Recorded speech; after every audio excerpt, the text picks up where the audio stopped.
আমাদের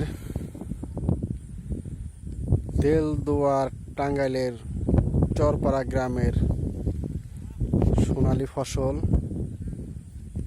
সবাই না চিনতে পারছেন, ধান সারা পৃথিবীর মানুষের খাদ্য। দেখেন কত সুন্দর হয়েছে ধানগুলা, অনেক সুন্দর। চরপাড়া গ্রামের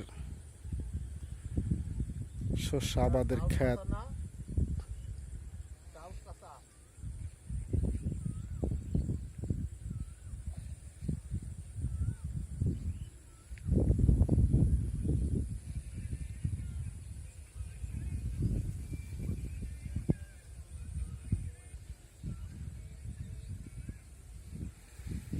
আমি এখন দাঁড়িয়ে আছি ক্ষেতের এক কানির মধ্যে। সর্বোচ্চ সীমানা ওই যে অনেক দূরে ধুগু ধুগু কিছু বাড়িঘর দেখা যাচ্ছে, অনেক বিশাল বড় চক, ধান ক্ষেত। আমি এটার থেকে আরেক ক্ষেতে নিয়ে যাচ্ছি। এই ক্ষেতের শস্য আবাদ দেখলেন। এখন আসছি আমি আরেক ক্ষেতে,